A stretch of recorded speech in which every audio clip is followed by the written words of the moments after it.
What is that? Got some kind of alien invader here this morning, T-Rex. I have to investigate. Just past low tide, 52 degrees, 9:07, May 10th. May 10th. Oh yeah, that's the morning. Oh boy, I forgot to put the leash on the cat. That's the morning. In 1977, there were 10 inches of snow on Blue Hill on this date, way back. It's 23 plus 24, 47 years ago. What's this thing? Climbing up. We've got a real live snail. What makes an S-car go? Oh, French fuel. Look at the waves. Oh my goodness. Can I focus in on this? Is it going to work? Waves everywhere. Swirls. That's all it is. Circles going through time end up being waves. Ready? Parabolic wave. All right. We've got waves of energy coming through New England, and it's a real bumpy, curvy road ahead. I'm going to take a tiny little break here to tie up Steve. That would be a departing short wave off to our east, looking into the wind. The wind is from the east again today. That means we're going to be interrupted by the sound of jet planes taking off. More evidence of critters. Chipmunk? I don't think so. I was told vole once. But I spend so much time working on so many things. I don't have time to get my critter cam going. Spent a bunch of time at the Apple store again yesterday. I have a new iMovie, but the same phone with the same glitches is going to be rebuilt on Monday. Spent 3 hours with Apple yesterday. That was a lot of fun. That was not in the forecast. Okay, let's come over here and hide behind this euonymus where the wind is lighter. So those low clouds are coming in from the east, and the clouds above them are headed toward the east. Differential advection. It did get cold enough for snow. We've been talking about snow. Our tallest mountain here is 6,000 feet. 1 inch of snow yesterday on top of Mount Washington. And that was new colder air coming in. And the 23 degrees this morning before the sun came up on Mount Washington is the coldest we've had in weeks, I think for May anyway. And so here's the satellite imagery from this morning. Looked pretty impressive there over Cape Cod and the islands. Well, it was kind of dry and sunny north, and then a thicker cloud over Pennsylvania and New York. And here's the radar at that time. This is about 8 o'clock or so. And look at that, all that heavy rain, or is it, over the water near Martha's Vineyard in Nantucket. Nah, it wasn't. That was the radar detecting snow and ice up in the sky. They call it bright banding. And it was actually just a light rain. And the CoCoRa's observations this morning show that Connecticut picked up about 1/4 of an inch of rain. And we haven't had a CoCoRa data from Nantucket before in a while. I guess maybe it's a summer person. 0.09 down there by Matticat. No, excuse me, opposite side towards Sankaty. What's that called over there? Forgot. Sorry, Martin. Martin on Nantucket.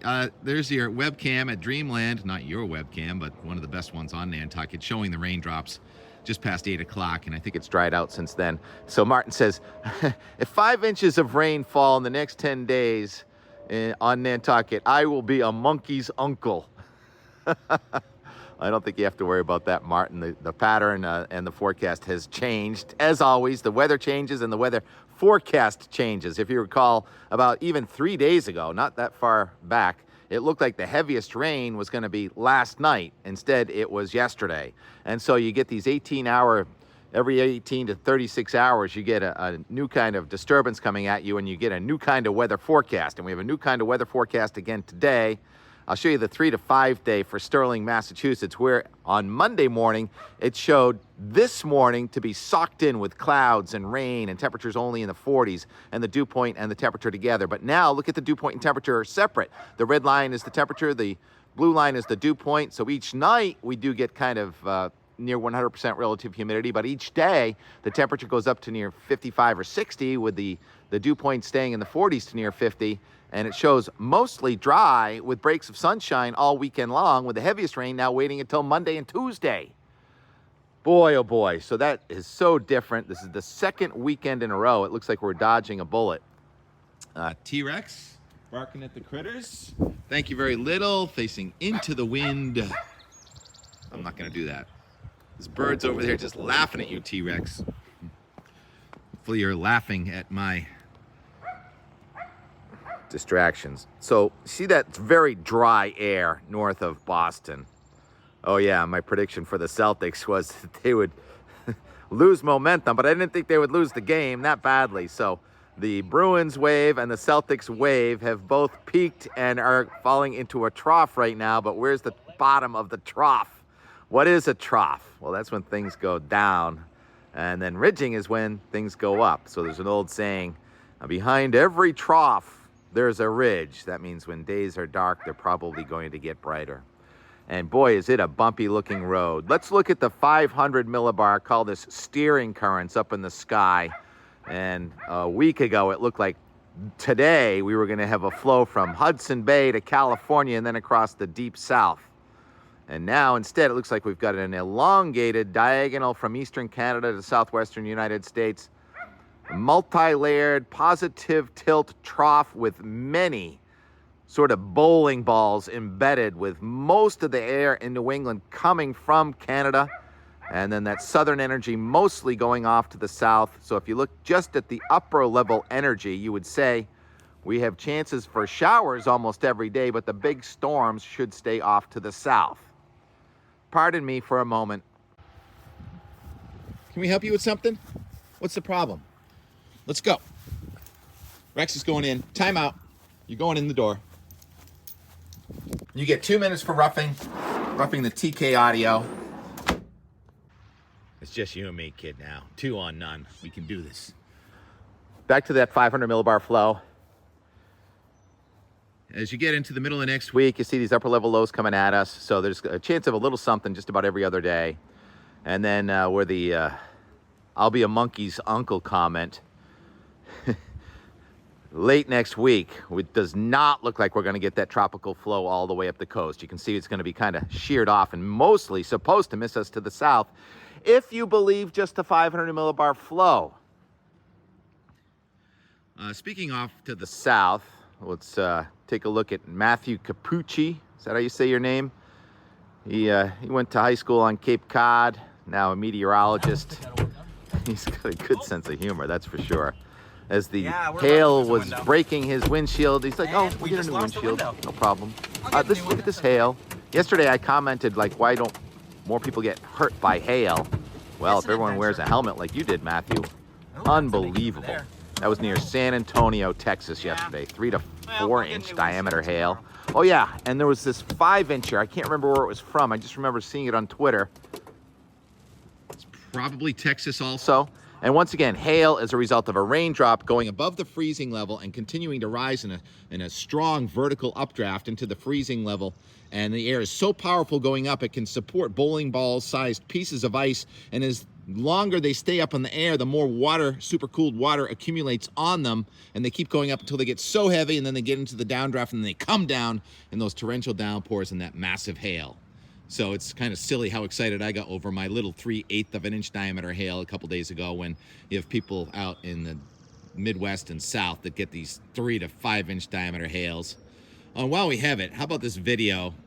I'm not sure who Chris Weather Tracker TMZ is. That's who getting the credit on this Breitbart post this morning of all those trees coming down in your yard. Tornado in Michigan 2 mornings ago.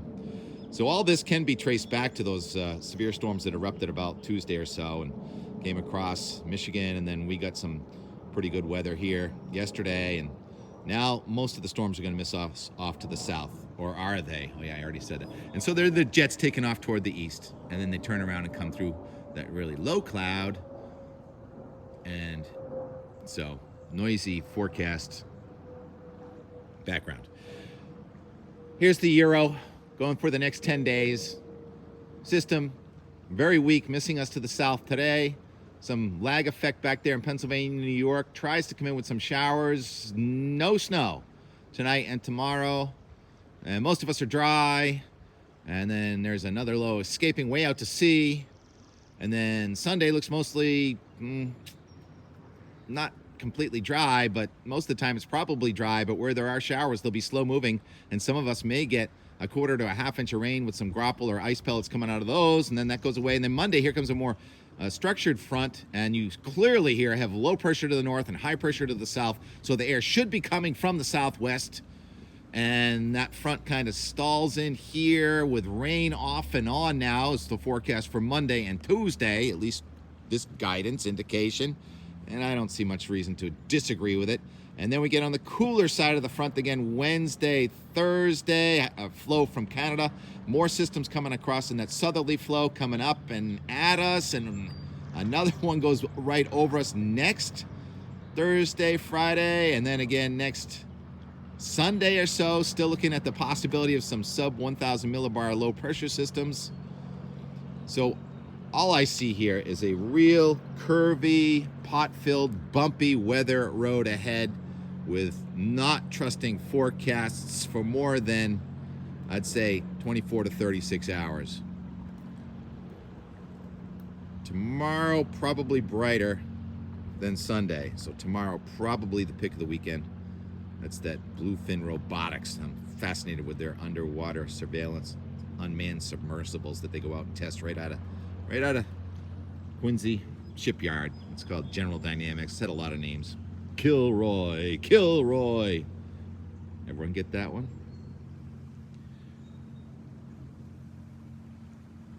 So we'll be here to call the play-by-play. Getting upgrades on my equipment. I will get that critter cam going.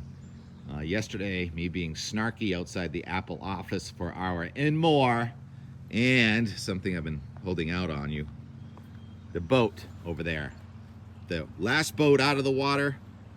Last fall was the first boat in the water, and you can't quite see it, but right there to the right of its mooring, that is the stern of the skiff.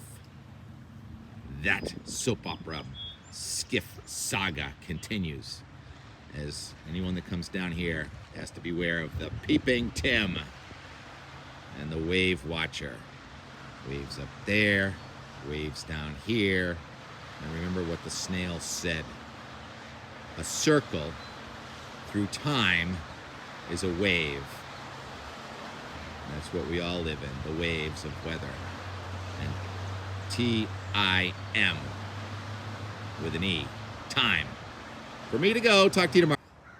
All right, we get crows going after a raven. I don't know if I've seen this before. That was the raven noise. T-Rex is trapped in the house.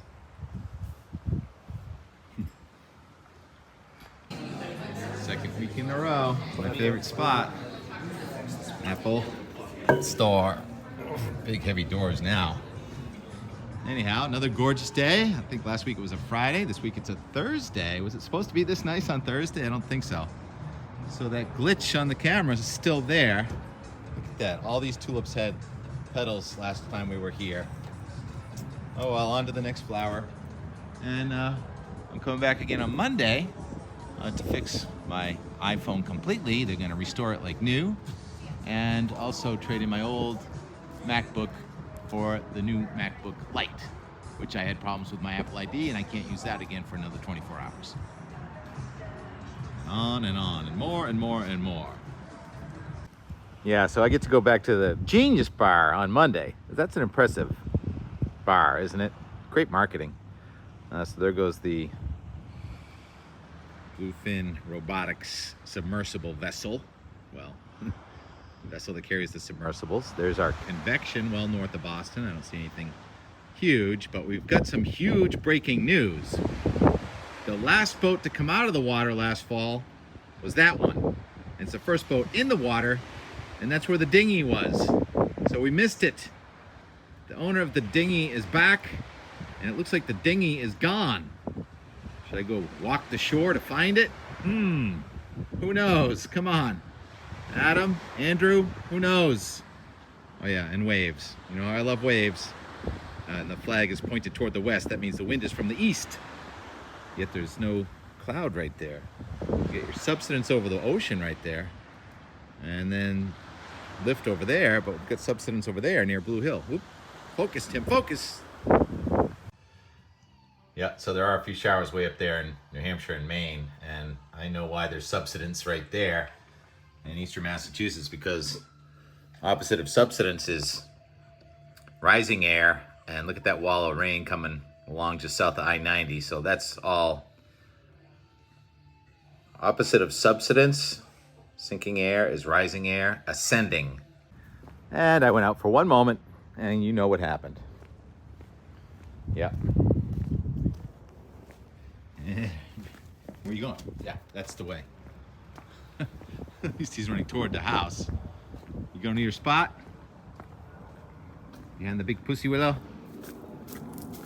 You're funny. Yeah, the sunshine's better, isn't it? He knows he doesn't have a leash on. All right, well, at least he loves that spot. Yes, Steve, I'm a bad cat sitter. So this is the sunniest spot in all of the Northeast right now, right here in our backyard. Let's do some more mowing. 6 o'clock update. Trying to get anything done. I'm gonna play with the animals. Yeah.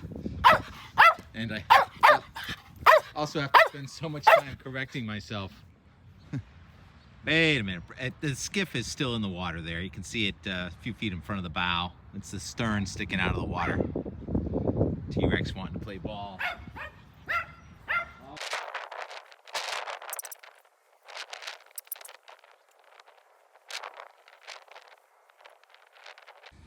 About 6:45, 20 minutes to the Celtics game or so.